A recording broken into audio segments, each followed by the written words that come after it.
The massive alien ship hung in space above Earth like a dark cloud blocking out the stars. General Vorthak stood on the bridge of his warship, the Void Cleaver, looking down at the blue planet below. His reptilian skin glowed with bright patterns that showed he was very confident. This was going to be easy. Vorthak had conquered 47 worlds for the Hegemony Empire. Each time was the same. His ships would arrive, demand surrender, and the locals would give up without a fight. Those who refused were destroyed quickly and completely. Earth would be no different. Sub-Commander, Vorthak said to the artificial being standing nearby, "Open a communication channel to the planet. It is time to deliver our message." On Earth, deep underground beneath the city of Seoul, Colonel Jiho Kim sat in the command center watching dozens of screens. The bunker was filled with the quiet hum of computers and the nervous breathing of his staff. Everyone knew this moment would come. The alien ships had been detected 3 days ago, but they had been preparing for this possibility for years. Lieutenant Yuna Park sat at the communication station, her fingers ready on the controls. Sergeant Minho Lee monitored the defensive systems, though everyone knew their weapons were nothing compared to what hung above them in space. Dr. Nari Song stood behind a table covered with tactical displays, her mind already working on solutions to impossible problems. The speakers crackled to life.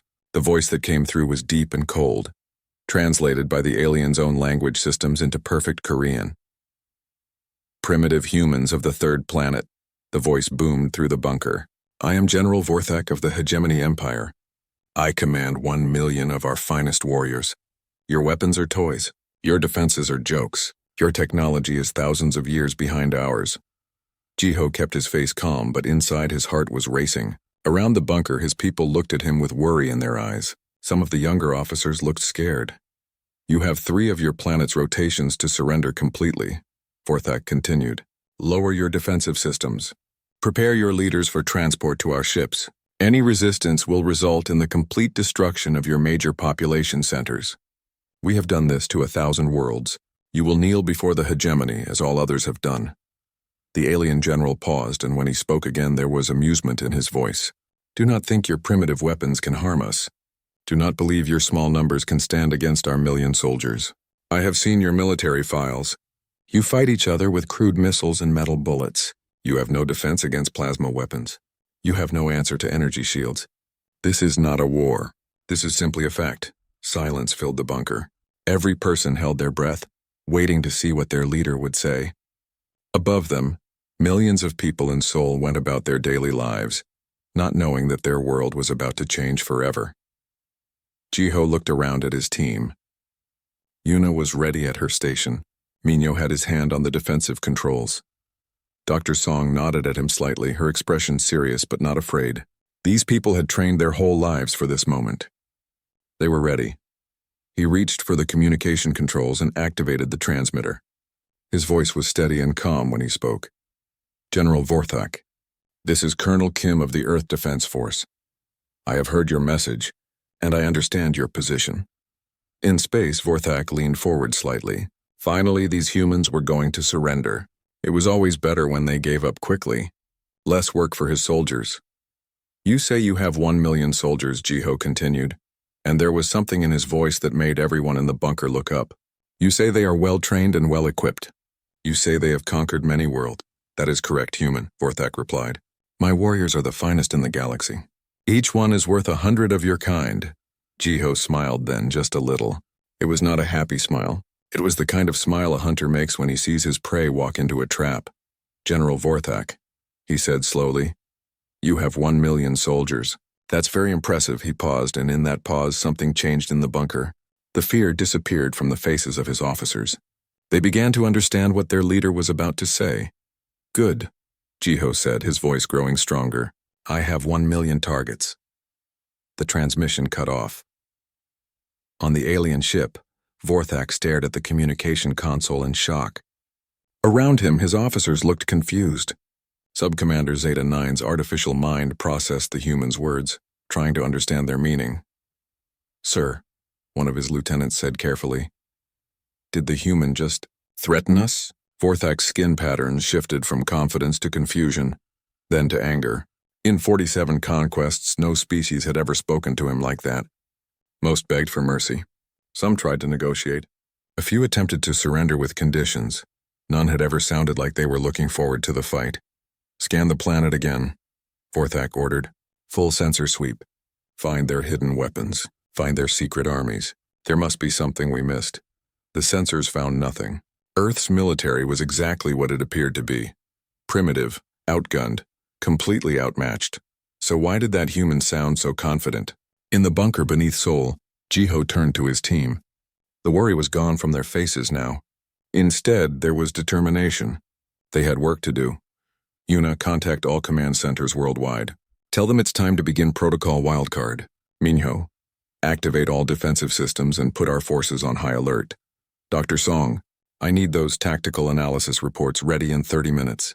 Yes, sir, they replied together. As his people rushed to their tasks, Jiho looked up at the ceiling, imagining the alien ships floating in the darkness above. General Vorthak thought he was facing a primitive military with crude weapons and simple tactics. He was about to learn that humans didn't fight like other species. They didn't follow the rules. They didn't use traditional tactics, they used everything. And when everything was a weapon, 1,000,000 soldiers just meant 1,000,000 different ways to die. General Vorthak paced back and forth on the bridge of his ship, his clawed feet clicking against the metal floor. His skin patterns flickered between orange and red, showing his growing frustration. Around him, his officers worked at their stations, running scan after scan of the planet below. Report, Vorthak demanded. Sub-Commander Zeta-9 turned from his console, his artificial face showing no emotion. Sir, our sensors detect no hidden weapon systems, no secret military bases, no advanced technology. The humans appear to have exactly what our initial scans showed. Then explain their confidence, Vorthak growled. No species speaks to the hegemony with such arrogance unless they have something we cannot see. Lieutenant Commander Thex, a thin alien with 4 arms, looked up from his tactical display. Sir, perhaps they are simply ignorant. Many primitive species do not understand the power they face until it is too late. Vorthak stopped pacing. That made sense. Yes, the humans were probably just too stupid to be afraid. He had seen it before on backward worlds. The locals would act brave until his ship started firing. Then they would beg for mercy. Very well, he said. Prepare the probe force. Send 50,000 warriors to test their defenses. We will show them what hegemony military power looks like. Meanwhile, deep in the Seoul bunker, Colonel Jiho stood before a large wall display showing Earth. Red dots marked military bases around the world. Green dots showed communication centers. Blue dots indicated supply depots. But there were also millions of other dots in different colors, and those were what made this defense plan special. Dr. Nari Song stood beside him, pointing to different sections of the display. Sir, the beauty of Protocol Wildcard is that it doesn't depend on having better weapons or more soldiers. It depends on being unpredictable, Jiho nodded. Show me the numbers. Dr. Song touched her tablet and the display changed. The aliens have studied 47 previous conquests. In every case, they faced traditional military forces, armies that fought in formations, weapons that worked in predictable ways, strategies that followed known patterns.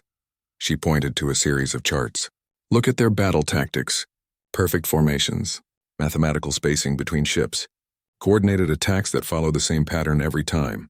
They win because they are organized and powerful, but they always fight the same way. Lieutenant Yuna Park looked up from her communication station. Ma'am, we're receiving reports from command centers worldwide.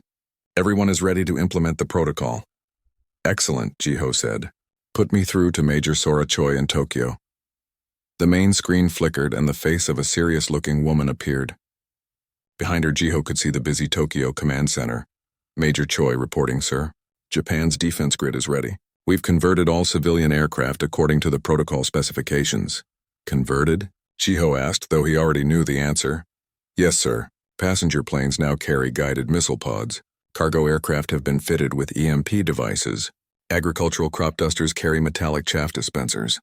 Even small private planes have been equipped with sensor jammers. On another screen, Captain Donghyun Lim appeared from Busan. Sir, our submarine fleet is in position. We've also prepared our fishing boats and cargo ships according to protocol. Jiho smiled. Fishing boats? Yes, sir. Each one now carries underwater mines and torpedo launchers. The aliens won't expect civilian fishing vessels to be armed. We can hit their ships when they lower their guard. Dr. Song pulled up another display. Sir, this is what makes humans different from other species. When we fight, we don't just use our military. We use everything. Every person becomes a soldier. Every vehicle becomes a weapon. Every building becomes a fortress. Sergeant Minho Lee turned from his console. Sir, I'm getting reports from around the world. Agricultural equipment has been weaponized. Construction vehicles have been armed. Even school buses have been converted to carry supplies and equipment. What about the civilians? Jiho asked. That's the most important part, Dr. Song replied. Other species evacuate their civilians when war comes. We do the opposite. Every human becomes part of the defense plan. Factory workers are now making ammunition. Teachers are coordinating communication networks. Students are operating drone swarms. She brought up a new display showing a typical city. Look at this, sir. The aliens expect to fight our military in open battles. Instead, they'll face an entire population that knows how to fight. Every shopkeeper has explosives. Every office worker knows how to jam communications. Every grandmother can operate a missile launcher. Jiho studied the display. It showed the difference between human warfare and alien warfare. The aliens used professional soldiers with advanced weapons, fighting in organized groups. Humans used everyone and everything, fighting in ways that couldn't be predicted or stopped. The aliens think like conquerors, he said slowly. They're used to overwhelming force defeating organized resistance. But we don't fight like an organized military. Exactly, Dr. Song agreed. We fight like survivors. When your back is against the wall, you use whatever you can find. A kitchen knife becomes a weapon. A car becomes a missile. A child's toy becomes a bomb. On the communication screens, more commanders checked in. Each reported the same thing. Their regular military was ready, but more importantly, their entire population was ready. Millions of people who had never been soldiers were now part of the defense plan. Sir, Yuna said, we're receiving a transmission from the alien fleet. Put it through, Jiho ordered. Vorthak's voice filled the bunker again. Human commander, you have had time to consider our offer. Surely you understand the futility of resistance. We are sending a small force to demonstrate our power. Surrender now and your deaths will be quick. Jiho activated the transmitter. General Vorthak, thank you for the warning. We'll be ready for your demonstration. The transmission ended. Around the bunker, his staff looked at him expectantly. Sir, Minho asked, should we deploy conventional forces to meet their probe attack? Jiho shook his head. No, let them come. Let them see what they're really fighting.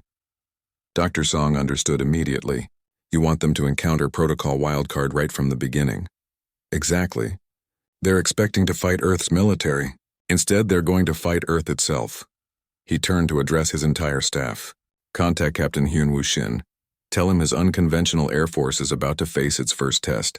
And signal Lieutenant Yoon-ji Han that her drone swarm is cleared for combat operations. Sir? Yuna asked. What should we tell the civilians? Jiho looked at the display showing millions of dots representing millions of people, all ready to defend their world in ways the aliens couldn't imagine. Tell them it's time to show the galaxy what happens when you threaten humanity. Tell them to remember we don't fight fair. We don't follow rules and we don't give up. He paused, looking up at the ceiling again. Tell them that when aliens bring 1 million soldiers to conquer Earth, we don't see an army. We see target practice. The alien probe force descended through Earth's atmosphere like falling stars. 50,000 warriors and sleek atmospheric fighters, their plasma weapons charged and ready. General Vorthak watched from his command ship as his forces approached the Pacific Ocean, where human military activity had been detected. Sir, reported Lieutenant Commander Thex, our fighters are in formation. They will engage any human aircraft and destroy them quickly. This demonstration should convince the humans to surrender. Vorthak nodded, his skin glowing with satisfaction. Excellent. Let them see the power of hegemony military technology. Once they understand they cannot win, they will submit like all the others. But down in the Pacific Theater, something very different was about to happen. Captain Hyun-Woo Shin sat in the cockpit of what used to be a cargo plane. The large aircraft had been completely changed in the past 3 days. Where cargo containers once sat, now there were missile launchers and electronic warfare equipment. The plane's belly was filled with small guided bombs. Most importantly, the entire aircraft was painted to look like a civilian passenger jet. Flight leader to all units. Hyun-Woo spoke into his radio. Remember, we are not a military force. We are whatever we need to be. Around him in the sky, the strangest air force in human history prepared for battle. A passenger jet flew nearby, but inside it carried enough missiles to sink a battleship. Behind them, an agricultural crop duster released clouds of metallic strips that would confuse alien sensors. To his left, a mail delivery plane had been fitted with electronic jammers that could blind enemy targeting systems. "Sir," came a voice over the radio. "This is Lieutenant Yoonji Han. My drone swarm is in position." Hyunwoo looked down and smiled. Below him, hundreds of tiny aircraft moved through the sky like a cloud of metal insects. Each drone was smaller than a desk and cost less than a bicycle. But together, they were about to teach the aliens something important about human warfare. "Contact from Seoul Command." His radio crackled. "Enemy fighters approaching from the northwest. 50,000 units in standard attack formation." Hyunwoo activated his tactical display. The alien fighters moved in perfect geometric patterns, each ship exactly the right distance from the others. Their formation was beautiful and efficient. It was also completely predictable. "All units, this is Flight Leader. Begin Operation Chaos." The alien fighters detected human aircraft on their sensors and prepared for a simple air battle. Squadron Leader Vex checked his weapon systems and opened a communication channel to his pilots. "Warriors, we face primitive human aircraft. They have no energy shields. Their weapons are crude metal projectiles. This will be over quickly." But as the aliens approached, something strange happened. The human aircraft began to behave in ways that made no sense. A large passenger jet suddenly turned upside down and began flying backward. A cargo plane split apart in the middle, but instead of crashing, both halves continued flying in different directions. Small crop-dusting aircraft released clouds of something that made the alien sensors show false readings. "Squadron Leader," one of his pilots reported, "My targeting system is malfunctioning. I cannot lock onto the human aircraft." "Mine also," reported another. "The humans are using some kind of jamming technology." Vex frowned. His scanners had not detected any advanced human technology. How were they jamming hegemony targeting systems with primitive equipment? The answer came when Lieutenant Yoonji Han activated her drone swarm. Hundreds of tiny aircraft, each no bigger than a large bird, suddenly appeared on alien sensors, but they didn't behave like aircraft. They moved in impossible patterns, diving and spinning and changing direction instantly. The alien targeting computers designed to track normal fighter jets couldn't understand what they were seeing. "Swarm Leader to all drones," Yoonji spoke into her headset. "Pattern Delta 7. Surround and confuse." The tiny drones spread out like a living cloud, each one carrying different equipment. Some released metallic chaff that blocked sensors. Others projected false heat signatures that made alien missiles target empty air. A few carried small explosive charges that they flew directly into alien fighter engines. Squadron Leader Vex watched in growing alarm as his perfectly organized formation fell apart. His fighters were trying to shoot at targets that vanished and reappeared randomly. Their advanced plasma weapons were missing tiny drones that cost almost nothing to build. "What is happening?" he demanded over the radio. "Sir," one of his pilots replied, panic in his voice. "The humans are not fighting like any species in our database. Their aircraft are acting like insects, not military vehicles." That was when Captain Hyunwoo Shin made his move. "All heavy units, target the alien command group. Fire everything." The passenger jet that had been flying upside down suddenly flipped right side up and opened missile ports along its sides. The cargo plane that had split in half revealed that both pieces were actually separate aircraft working together. Agricultural planes that should have been carrying fertilizer instead launched guided rockets. The aliens found themselves under attack from directions they hadn't expected, by weapons they couldn't track, fired from aircraft that shouldn't exist. Squadron Leader Vex tried to restore order to his formation, but it was impossible. His fighters were scattered across the sky, chasing drone swarms that seemed to multiply every time they destroyed one. His sensors showed enemy aircraft everywhere, but when his pilots tried to engage them, the targets disappeared or turned out to be something completely different. "Sir," one of his pilots reported, "a small agricultural aircraft just destroyed Fighter 4491 with some kind of electromagnetic pulse weapon." "Impossible," Vex replied.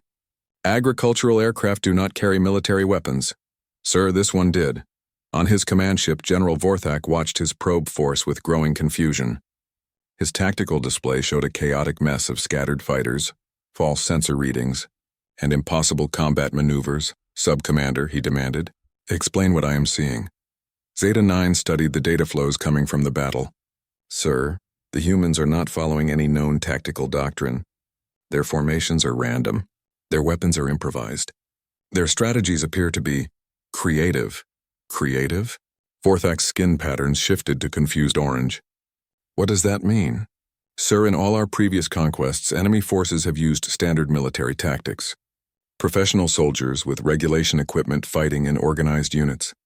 The humans appear to be using civilian aircraft modified with military weapons, operated by personnel who are inventing new tactics in real time. Down in the battle, Lieutenant Yoonji Han was doing exactly that. Her drone swarm had learned something important. Alien fighters could destroy individual drones easily, but they couldn't handle hundreds of tiny targets working together. All drones, pattern Omega, sacrificial attack. 50 of her drones flew directly at the largest alien fighter, accepting destruction to overwhelm its point defense systems. While the alien weapons were busy shooting down the sacrificial drones, the remaining swarm attacked from behind and destroyed the fighter's engines. Captain Hyunwoo Shin watched the alien formation fall apart and opened his radio. Seoul Command, this is Flight Leader. Enemy probe forces in retreat. Repeat, aliens are retreating. In the Seoul bunker, Colonel Jiho received the report with satisfaction. Around him, his staff cheered quietly. Casualties? He asked. Minimal, sir. We lost 37 drones and 2 modified aircraft. Enemy losses estimated at over 3,000 fighters. Dr. Nari Song looked at the tactical display with amazement. Sir, do you realize what just happened? We defeated a technologically superior force using agricultural equipment and mail planes. Jiho nodded. The aliens expected to fight Earth's military. Instead, they fought Earth's imagination. On the alien command ship, General Vorthak stared at the casualty reports in disbelief. His probe force, 50,000 of the hegemony's finest warriors, had been defeated by human beings flying what appeared to be farm equipment. Sir, Subcommander Zeta 9 reported, we have learned something important. The humans do not fight like any species we have encountered before. How do they fight? Vorthak asked quietly. Sir, they fight like the entire planet is their weapon. General Vorthak stood before the holographic battle display, his skin patterns dark with rage. The defeat of his probe force had shaken him more than he wanted to admit. In 47 conquests, nothing like this had ever happened. No more games, he growled to his assembled commanders. Deploy the full invasion force. 1 million warriors. We will crush this planet's military in one decisive battle. Subcommander Zeta 9 reviewed the tactical data. Sir, recommend we target the Korean Peninsula. Our intelligence indicates their primary command structure is located there. Destroy their leadership and the rest of the planet will surrender. Agreed, Vorthak replied. Prepare for planetary assault. I want perfect formations, overwhelming firepower, and complete victory. These humans will learn what happens when they defy the hegemony. The massive alien fleet moved into position above Korea. Transport ships descended through the atmosphere carrying the largest invasion force in hegemony history. As they approached the surface, sensors showed exactly what they expected. Empty cities, abandoned military bases, and no signs of organized resistance. The aliens landed in perfect phalanxes across the peninsula, million-strong formations of soldiers in powered armor, carrying plasma rifles and protected by energy shields. Their vehicles were massive hover tanks that could destroy buildings with single shots. Their commanders rode in floating command platforms that coordinated the advance with mathematical precision. General Vorthak watched from his flagship as his forces spread across the landscape like a silver tide. Subcommander report. Sir, all forces have landed successfully. No resistance detected. We are advancing toward the major population centers. Victory is estimated within 6 hours. But something was wrong. The cities were too quiet, too empty. Where were the fleeing civilians? Where were the desperate last stands by human military forces? Commander Thex led the spearhead force toward Seoul.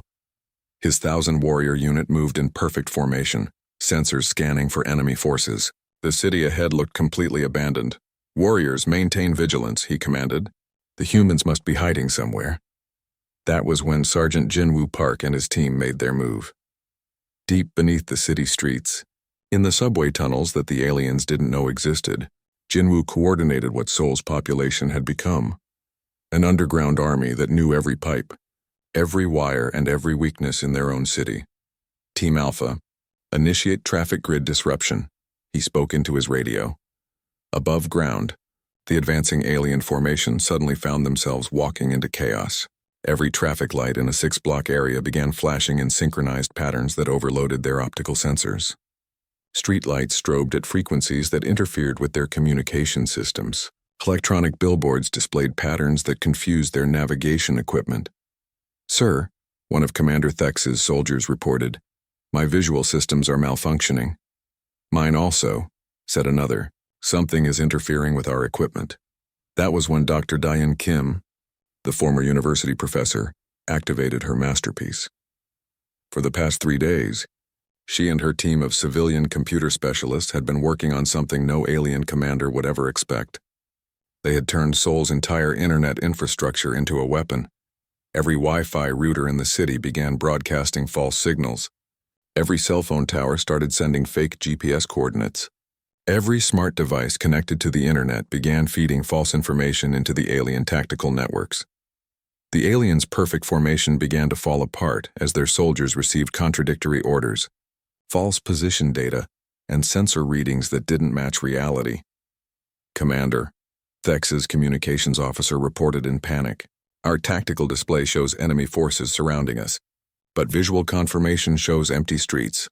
Recalibrate all systems," Thex ordered. But before they could respond, the city itself attacked. Jinwoo's team had spent months preparing for this moment. They knew that aliens would expect to fight human soldiers with human weapons. Instead, they were about to fight a city that had been turned into a massive trap. Team Beta, water main breach in sectors 7 through 12. Underground, precisely placed explosives ruptured water mains throughout the alien advance route. The streets flooded instantly but not randomly. The water flowed in carefully calculated directions, channeling the alien forces into specific areas. Team Gamma, building demolition sequence initiated. Around the confused aliens, buildings began to collapse in perfectly timed sequences, not to bury the invaders, but to create obstacles that forced them to move exactly where the humans wanted them to go. Commander Thex realized too late what was happening. "We are not fighting an army," he reported to General Vorthak. "We are fighting the city itself." From hidden positions throughout Seoul, thousands of humans who had never been soldiers began their attack. Mrs. Sun-hee Kim, who ran a small restaurant, emerged from a sewer grate carrying a rocket launcher. Mr. Taehyun Lee, a high school teacher, activated explosive charges he had hidden in playground equipment. Ms. Ji-young Choi, a bank clerk, coordinated a team of office workers who had turned their building's elevator system into a vertical maze of death traps. The aliens found themselves under attack from directions they couldn't predict by weapons they didn't understand. Kitchen knives attached to remote-controlled cars became mobile mines. Children's toys filled with explosives were dropped from apartment windows. Garden sprinkler systems sprayed acid instead of water. "Sir," one of Thex's soldiers screamed over the radio, "a grandmother just destroyed our hover tank with some kind of improvised electromagnetic device." "How is that possible?" Thex demanded. "Sir, I don't know." She appeared from a flower shop, fired some kind of homemade weapon, and disappeared back into the building. That grandmother was Mrs. Moran Park, who before the invasion had been known for her excellent kimchi. Now she was part of a neighborhood defense team that had turned their entire district into a weapons factory.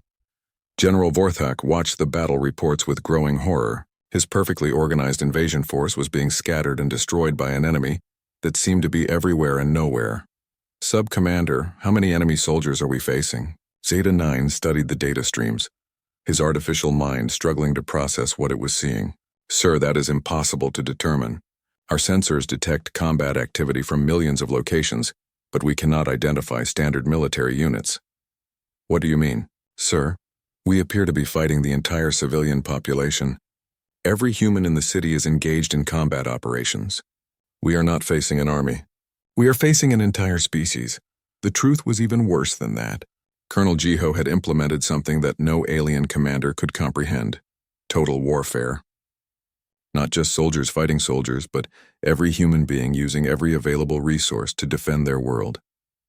In apartments throughout the city, families worked together to operate surface-to-air missile systems built from household appliances. In office buildings, Workers coordinated communication networks that kept the human defenders connected while jamming alien frequencies. In schools, teachers and students operated drone swarms that attacked alien forces from above. The aliens had brought 1 million professional soldiers to fight a war. The humans had turned 7 billion people into weapons. Commander Thex's force, what remained of it, retreated toward the landing zone. His 1,000 warriors had been reduced to less than 300 in just 4 hours. They had not fought a single traditional battle. Instead, they had been picked apart by an enemy that used everything as a weapon. "General," he reported to Vorthak, "request immediate evacuation. We cannot hold our position." "Impossible," Vorthak replied. "You have superior weapons and training." "Sir, weapons and training mean nothing when the enemy is the environment itself. The streets are weapons. The buildings are weapons. The water system is a weapon. Even the streetlights are weapons." As night fell over Seoul, the alien invasion force found themselves trapped in a nightmare they had never imagined. They had come to conquer a planet, but instead they were fighting a world that had turned itself into one massive, coordinated weapon. And somewhere in the underground command bunker, Colonel Jiho watched the tactical displays with quiet satisfaction. The aliens still didn't understand what they were really fighting. They weren't fighting Korea's military. They were fighting Korea itself. General Vorthak stood alone on the bridge of his flagship, staring down at the blue planet that had become his nightmare. His invasion force was scattered and broken. His ground commanders begged for evacuation. His perfect military machine had been torn apart by creatures using kitchen appliances and garden tools. "Sir?" Sub-Commander Zeta 9 approached carefully. "Our ground forces have suffered 80% casualties. The humans are not fighting like any known species. They appear to be—" "What?" Vorthak snarled. "Sir, they appear to be enjoying this." That was the truth that terrified the alien general most. These humans weren't fighting desperately for survival. They were fighting with creativity and enthusiasm, as if war was some kind of art form they had been practicing their whole lives. "Enough," Vorthak declared. "If we cannot conquer them, we will destroy them. Charge the primary weapon." Zeta 9's artificial features showed concern. "Sir, the primary weapon will eliminate all life on the planet, including our remaining ground forces." "Acceptable losses," Vorthak replied coldly. "Better to lose those warriors than let this infection spread to other worlds. If other species learn that the hegemony can be defeated by primitives with improvised weapons, our entire empire will collapse." Deep in the Seoul bunker, alarms began sounding. Dr. Nari Song looked up from her console with alarm. "Sir, the alien flagship is powering up a massive energy weapon. Analysis indicates it's designed for planetary destruction." Colonel Jiho had been expecting this. "How long until they can fire?" 15 minutes, sir." Around the bunker, his staff looked at him with worry. They had won the ground battle, but they had no defense against a weapon that could destroy the entire planet. "Sir," Lieutenant Yuna Park asked quietly. "What do we do?" Jiho smiled, the same calm smile he had worn when he first spoke to General Vorthak. "We implement the final phase of Protocol Wildcard." He activated the global communication system. "This is Colonel Kim to all command centers worldwide. Begin Operation Last Stand. All units, all civilians, all improvised weapon systems. Target coordinates uploading now." Around the world, millions of humans received the same message. In hidden bunkers and secret facilities, in converted factories and modified buildings, in backyard workshops and garage laboratories, 7 billion people prepared to do something that had never been attempted in galactic history. They were going to turn their entire planet into a weapon. Dr. Song brought up the global tactical display. "Sir, the beauty of this plan is that the aliens still think like conquerors. They assume we're trying to stop their weapon with conventional defenses. But we're not," Jiho said. "No, sir. We're going to use their weapon against them." For the past week, while the aliens focused on military targets, human scientists had been studying something much more important: Earth's ionosphere. The layer of charged particles that surrounded their planet could be manipulated, if you knew how, and if you had 7 billion people coordinating their efforts in Japan. Major Sora Choi received her targeting coordinates. "All units prepare ionospheric charge devices. On my mark." In Australia, Professor David Kim activated the massive radio telescope array that had been secretly converted into a particle beam projector. "Standing by for synchronized firing." In Brazil, Dr. Maria Santos initiated the electromagnetic field generators that had been disguised as weather monitoring stations. Ready for pulse sequence. On the International Space Station, the small crew of 6 astronauts prepared to activate equipment that officially didn't exist. Space platform ready. Waiting for global synchronization signal. Lieutenant Seokjin Jang, broadcasting from a hidden transmitter, coordinated the most complex military operation in human history. All stations, this is control. Global synchronization in 60 seconds. General Vorthak watched his weapon charge with satisfaction. The massive energy cannon would fire a beam that could crack continents. No primitive species could survive such power. Sir, his weapons officer reported. Primary cannon at 90% charge, ready to fire in 30 seconds. Excellent, Vorthak replied. Target the largest population center. Let them watch their cities burn before the planet dies. But something was happening on Earth's surface that the alien sensors couldn't detect. Millions of small devices hidden in cities and buried in fields began to activate simultaneously. They looked like ordinary human technology. Radio transmitters, satellite dishes, cell phone towers, even modified household appliances. But together, they formed something unprecedented, a planet-wide weapons system operated by an entire species. Global synchronization achieved, Seokjin announced. All stations report ready. Initiating final countdown. In the Seoul bunker, Jiho opened a communication channel to the alien flagship. General Vorthak, this is Colonel Kim. On his bridge, Vorthak laughed.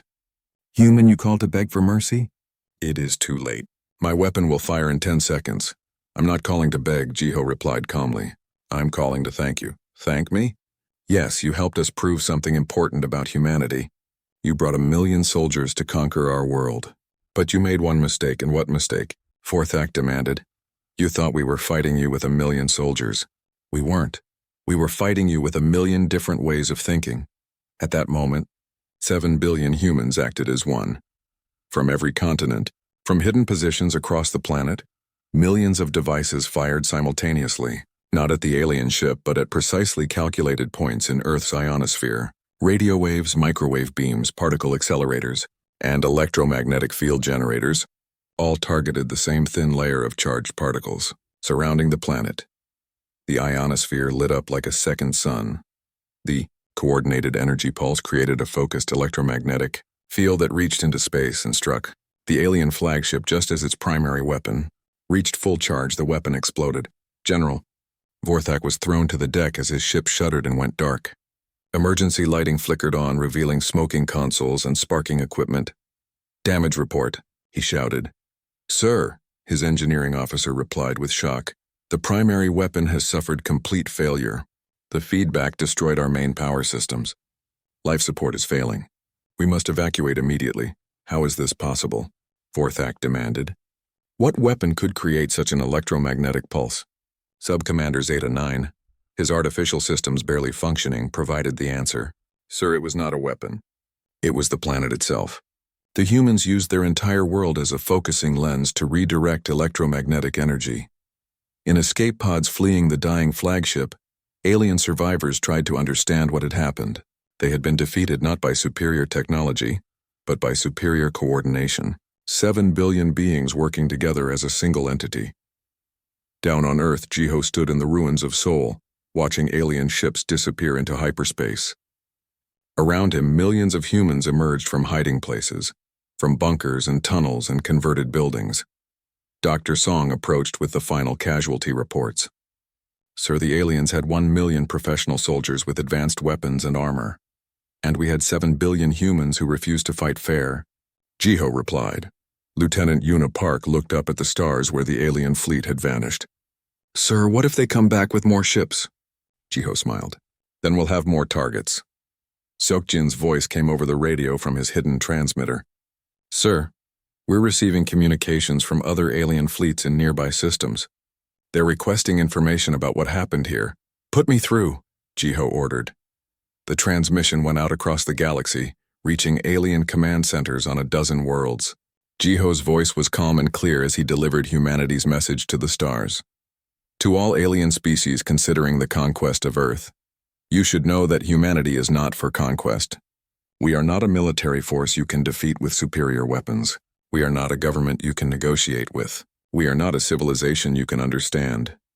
He paused, looking around at his people, millions of ordinary humans who had become something extraordinary.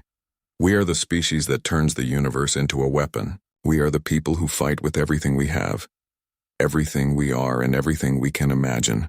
We do not have armies. We are an army.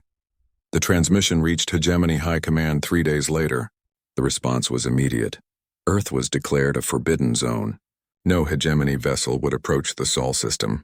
The humans were classified as a Class X threat, a species too dangerous to contact.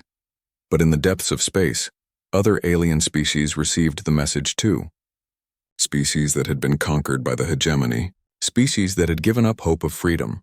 For the first time in their history, they began to wonder, if humans could defeat the hegemony with kitchen appliances and garden tools, what could they do with their own creativity? On Earth, Colonel Jiho stood among his people as they began rebuilding their cities. The alien threat was over, but something new had begun. Humanity had announced itself to the galaxy not as conquerors or diplomats, but as something much more dangerous. They were the species that refused to follow the rules. And in a universe built on predictable patterns and logical strategies, that made them the most powerful force of all.